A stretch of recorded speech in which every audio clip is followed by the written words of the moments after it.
नमस्कार प्यारे मित्रों, 31 अक्टूबर 2020 के इंपॉर्टेंट करंट अफेयर्स नोट कीजिएगा अपनी नोटबुक में। प्यारे मित्रों, थंबनेल में ही ये क्वेश्चन दिख रहा होगा। क्वेश्चन का स्टैंडर्ड प्यारे मित्रों इसी क्वेश्चन से अंदाजा लगा सकते हैं। येलो डस्ट से बचने की चेतावनी किस देश ने जाहिर की है?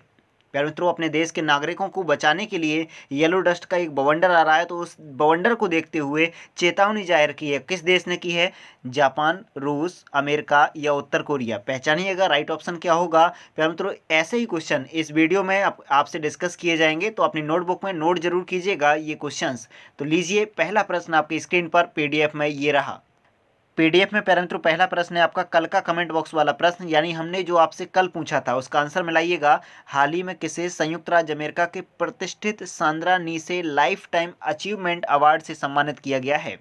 तो इसका राइट ऑप्शन है प्यारे मित्रों चौथा ऑप्शन, हरीश कोटचा ने प्यारे मित्रों ये सम्मान प्राप्त किया है। कौन सा? संयुक्त राज्य अमेरिका से प्राप्त किया है प्यारे मित्रों Sandra Neese life time achievement award. तो पहचानिएगा ये अवार्ड और इसका नाम किसे मिला है? हरीश कोटेचा को मिला है प्यारे मित्रों। और इसका डिस्क्रिप्शन ध्यान से सुनिएगा। पहला बिंदु, भारतीय मूल के समाज सेवी हरीश कोटचा को अमेरिका के चिर प्रतिष्ठित Sandra Neese life time achievement पुरस्कार से सम्मानित किया गया है, यानी ये प्रदान करने की घोषणा की गई है। Harish Kotecha Hindu charities for America के संस्थापक रहे हैं प्यारे मित्रों, और ये प्रमुख भी हैं इस संस्था के। हरीश कोटचा को यह अवार्ड बच्चों और बेघर हो चुके युवाओं की ज़रूरतों को पूरा करने के क्षेत्र में किए गए कार्य के लिए दिया जा रहा है प्यारे मित्रों। ये अमेरिका में एक संस्था चला रहे हैं जो बच्चे और बेघरों को एक ज़रूरत का सामान हुआ और ज़रूरत के हिसाब से उन्हें उपलब्ध कराते हैं सामानों को, इसलिए प्यारे मित्रों इनको ये चुना गया है। कौन सा पुरस्कार? याद रखिएगा, Sandra Neese life time achievement पुरस्कार प्रदान करने के लिए घोषणा की गई है हरीश कोटचा जी को। ओके, अगला क्वेश्चन प्यारे मित्रों पहला आ चुका है 31 अक्टूबर 2020 का, नोट कीजिएगा। येलो डस्ट से बचने के लिए विश्व के किस देश ने अपने नागरिकों को चेतावनी जाहिर की है, यानी जारी कर दी है कि इस डस्ट से बचिएगा, अपना बचाव कीजिए? वो देश है प्यारे मित्रों उत्तर कोरिया, किम जोंग उन वाला कंट्री। याद कीजिए, उत्तर कोरिया ने चेतावनी दी है कि आप येलो डस्ट से बचिएगा। क्यों की है प्यारे मित्रों चेतावनी? ये ध्यान से सोचिएगा। येलो डस्ट यानी पीली धूल। पीली धूल प्यारे मित्रों चीन और मंगोलिया देश से, मित्रों जो रेगिस्तान है आपका मंगोलिया का गोबी मरुस्थल, आपने सुना होगा, यहाँ से पीले धूल के बादल यानी आंधी तूफान जैसे चलते हैं, और इस डस्ट के साथ कोरोना ना आ जाए, इस डर से प्यारे मित्रों उत्तर कोरिया ने चेतावनी दी है। प्यारे मित्रों ये डिस्क्रिप्शन बिंदुवार जानकारी नोट कीजिएगा। अधिकारियों का तर्क क्या है कि यह डस्ट कोविड-19 को अपने साथ ला सकती है, यानी जो मरीज हैं कोविड-19 का जो वायरस है वो आ सकता है इस आंधियों के साथ। येलो डस्ट वास्तव में चीन और मंगोलिया के रेगिस्तान से आने वाली धूल है, जिसे प्रत्येक वर्ष एक विशिष्ट अवधि के दौरान चलने वाली उच्च गति वाली सतही वायु उत्तर और दक्षिण कोरिया दोनों देशों में ले आती है। यानी उत्तर और दक्षिण कोरिया जो छोटे छोटे देश हैं, यहाँ की ओर ये वायु आती है, तो दोनों देशों पर आती है। बट चेतावनी किसने है? उत्तर कोरिया देश ने जारी की है। आमतौर पर येलो डस्ट वातावरण में अस्वस्थकर स्तर तक पहुंच जाती है, यानी इन्फेक्शन वगैरह नॉर्मल सा फेफड़ों में होने लगते हैं इस धूल के कारण।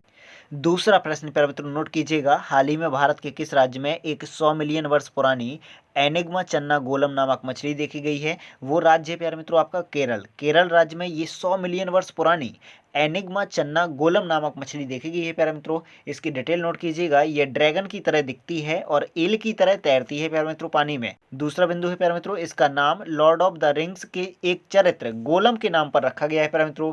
एनिग्मा चन्ना गोलम मछली के पुराने परिवार ड्रैगन स्नैक हेड से संबंधित है प्यारे मित्रों, ये भी याद रखिएगा। अगला प्रश्न प्यारे मित्रों आपकी स्क्रीन पर तीसरा आ चुका है, नोट कीजिएगा। हाल ही में राष्ट्रपति ने किस शहर और उसके आसपास वायु गुणवत्ता के प्रबंधन के लिए एक आयोग की स्थापना हेतु अध्यादेश जारी किया गया है प्यारे मित्रों?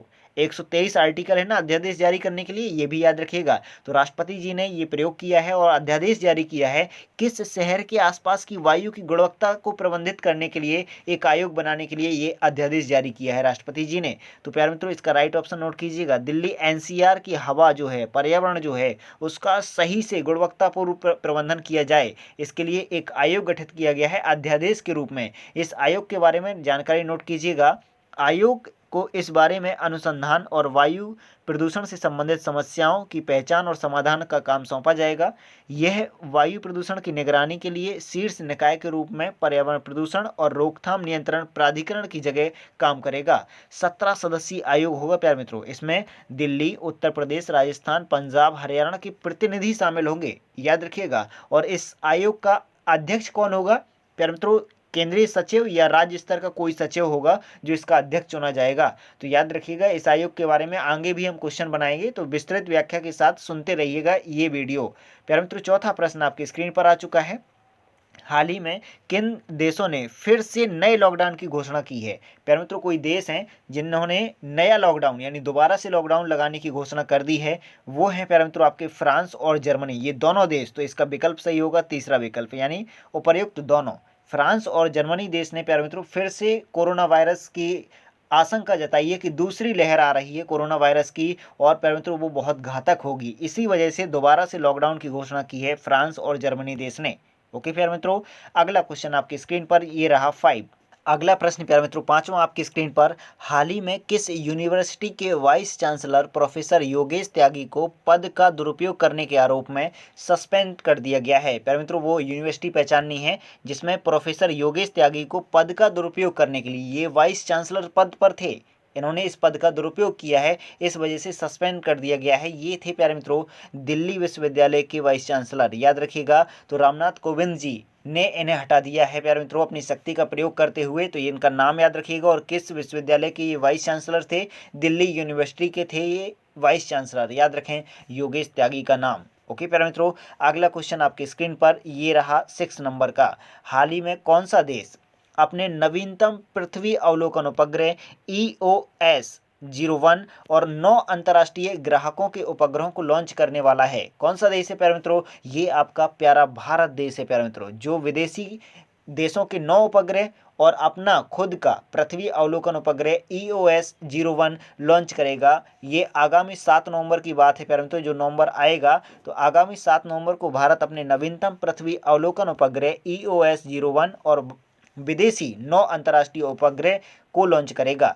इन उपग्रहों को आंध्र प्रदेश के श्रीहरिकोटा से PSLV C49 से अंतरिक्ष में भेजा जाएगा। इस जो लॉन्चर है प्यारे मित्रों इसका नाम भी याद रखें, किस उससे भेजा जाएगा, जी आपका PSLV C49 जो आपका रॉकेट होगा उससे भेजा जाएगा ये उपग्रहों का सेट।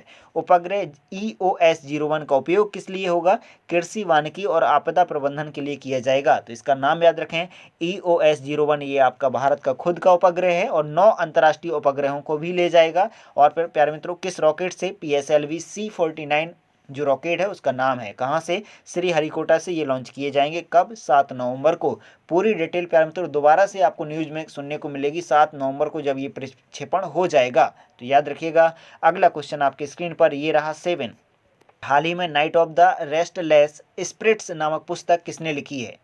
इसका मित्रों नाम नोट कीजिएगा, चौथा ऑप्शन सही है, सरबप्रीत सिंह ने प्यारे मित्रों ये पुस्तक लिखी है, Night of the Restless spirits.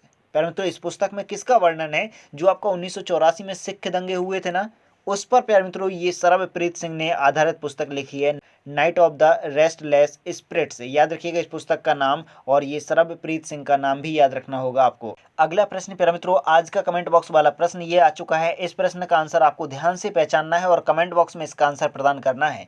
हाल ही में किसने भारत में पहली बार हींग की खेती प्रारंभ की है।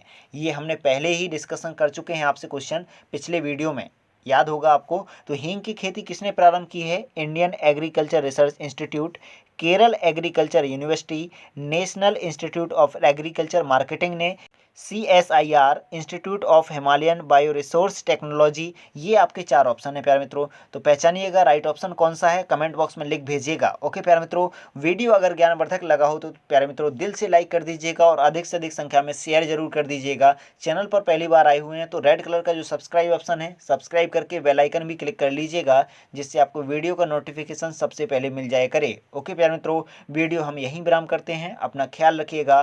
Thanks for watching video. जय हिंद, जय भारत प्यारे मित्रों।